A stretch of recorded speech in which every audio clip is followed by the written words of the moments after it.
viewers and welcome back to my channel. Till now, tinita episode cover hall aru eitu fourth episode. First episode fitness or bikhoye aru fitness or tinita pillar bikhoye moi discuss korisilu. Aru second episode to nutrition or uporot aru third episode workout or basics or uporot.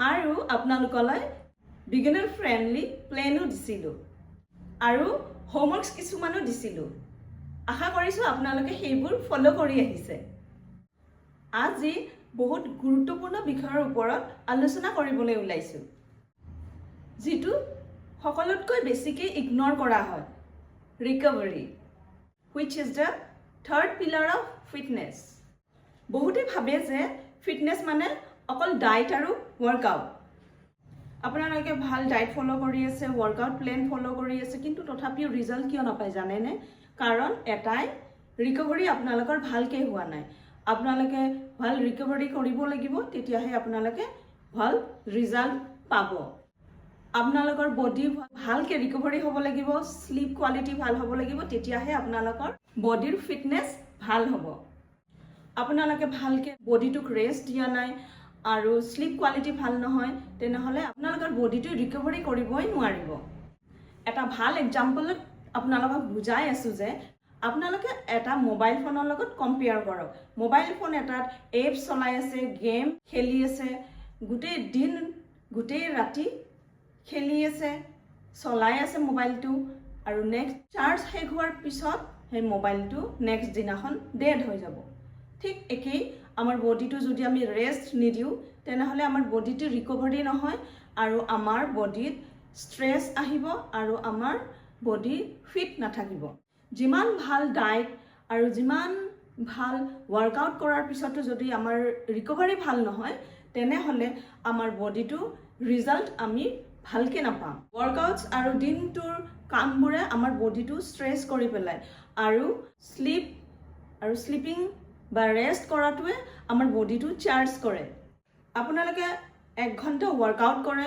Slip টাইমটো যদি only 4 to 5 hours তেনেহলে আপোনাৰ বডিটো stress হ'ব ultimately বডিৰ energy retain নহব আৰু এটোৱে আপোনালোকৰ প্ৰগ্ৰেছত বাধা দিব এতিয়া জানোৱা হওক ৰিকভাৰীৰ তিনিটা পাৰ্টস নাম্বাৰ 1 সকলোতকৈ ইম্পৰ্টেন্ট হেতু হৈছে স্লিপ সায়েন্সৰ মতে আমাৰ স্লিপিং আৱাৰ্ছ 6 to 7 আৱাৰ্ছ হয় আৰু টোপনি মাৰিলে কি বেনিফিটস হয় নাম্বাৰ 1 আমাৰ মাসল ৰিকভাৰী হয় আমাৰ হৰমোনছবোৰ বেলেন্সত থাকে নাম্বাৰ 3 আমি ৰাতিপুৱা উঠি নিজকে ফ্ৰেছ ফিল হয় আৰু লাষ্টত আমাৰ ওয়েট লস আৰু ফেট লসও ইজিলি হয় আৰু মই এতিয়া কেটামান টিপস কৈ আছো ৰাতি টোপনি ভাল হোৱাৰ টোপনি যোৱাৰ 1 ঘণ্টা আগত মোবাইল স্ক্ৰীনটো এভয়েড কৰক মই জানো এটো আপোনালোকে বহুতবাৰ শুনিছে তথাপিও ফলো কৰা নাই কিন্তু মোক বিশ্বাস ৰাখক এটোৱে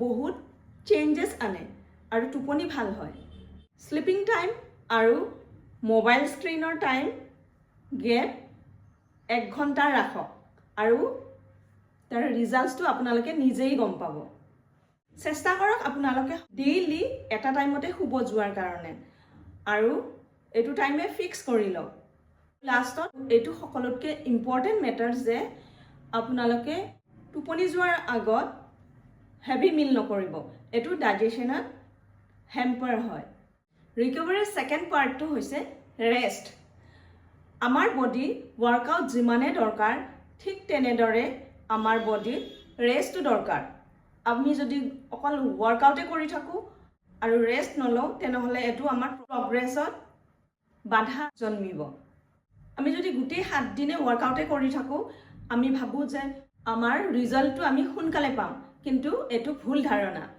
আমাৰ বডিত ওয়াৰ্কআউট যেনেদৰে ইম্পৰ্টেন্ট ঠিক তেনেদৰে আমাৰ বডিৰ বাবে ৰেষ্টটো ইম্পৰ্টেন্ট আৰু 7 ডেজ ওয়াৰ্কআউটৰ মাজত আমি 2 দিন ৰেষ্ট হিচাপে ল'ব লাগে তেতিয়াহে আমাৰ বডিটো ৰিকভাৰী হয় আৰু ৰিকভাৰীয়ে হেল্প কৰে আমাৰ বডিৰ প্ৰগ্ৰেছত ৰেষ্ট ডেজ মানে যে আমি গোটেই দিনটো শুই থাকিম হেতু নহয় ৰেষ্ট ডেজত আমি লাইট যোগা জগিং ওয়াকিং সেইবোৰ কৰিব পাৰো আসল কথাটো এটো যে আমাৰ ৰিকভাৰীক আমি টাইম দিব লাগে আৰু থাৰ্ড নম্বৰটো হৈছে ষ্ট্ৰেছ মেনেজমেণ্ট।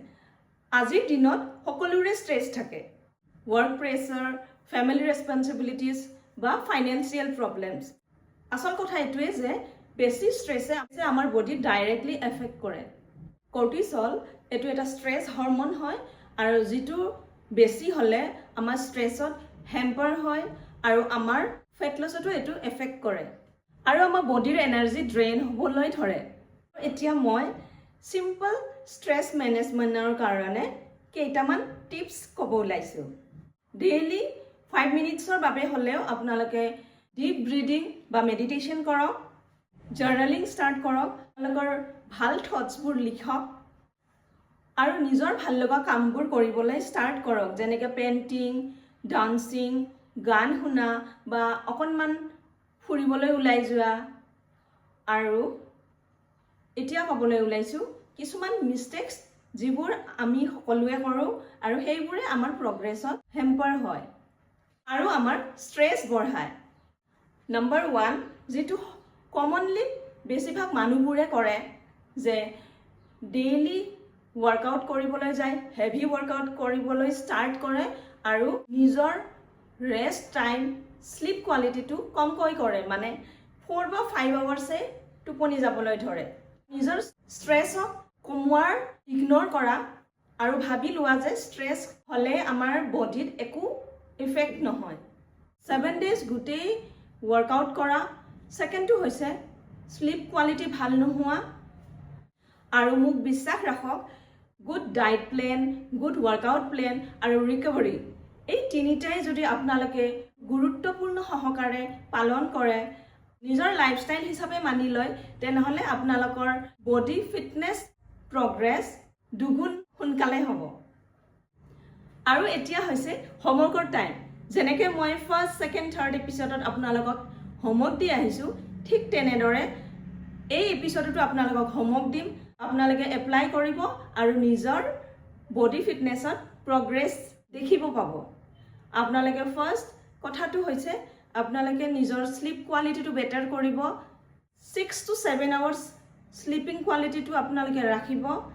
এটা ফিক্স টাইমত আপোনালোকে শুব যাব বা মৰ্ণিং উঠি নিজৰ বাবে এটলিষ্ট 5 মিনিটছ ওলাই ডিপ ব্ৰিডিং কৰিব। আপোনালোকে একেটাৰ ভিতৰত যিকোনো এটা আপোনালোকে হোমৱৰ্ক কৰিব পাৰে। এতিয়াও দেৰি হোৱা নাই, আপোনালোকে এতিয়াও ষ্টাৰ্ট কৰিব পাৰে। এইটো আছিলে মোৰ 4th এপিছড, শ্লিপ, ৰেষ্ট আৰু ষ্ট্ৰেছ মেনেজমেণ্ট। মই আশা ৰাখিলোঁ যে আপোনালোকে গোটেইখিনি বুজি পাইছে। ফিটনেছ জাৰ্ণি অকল ৱৰ্কআউট বা ভাল ডায়েট প্লেন নহয়, ডায়েট প্লেন, ৱৰ্কআউট আৰু লগতে ৰিকভাৰীও বহুতেই গুৰুত্বপূৰ্ণ। নেক্সট এপিছডত মই ফাৰ্ষ্ট ৱৰ্কআউট কেনেকৈ কৰিব লাগে, কনচিষ্টেঞ্চি কেনেকৈ থাকিবলৈ, এইটো বিষয়ত আলোচনা কৰিম, যিটো বিগিনাৰ্ছসকলৰ বাবে বহুতেই দৰকাৰী বিষয়। কাৰণ বিগিনাৰ্ছসকলেতো ষ্টাৰ্ট কৰি লয়, কিন্তু সেইটো মেইনটেইন কেনেকৈ কৰিব, কনচিষ্টেঞ্চি কেনেকৈ ৰাখিব, সেইটোৱে হৈছে গুৰুত্বপূৰ্ণ বিষয় আৰু সেইটোতে পিছ পৰি যায় বহুতো বিগিনাৰ্ছবোৰে। আশা কৰিলোঁ মোৰ এই ভিডিঅ'টো আপোনালোকক হেল্পফুল লাগিলে।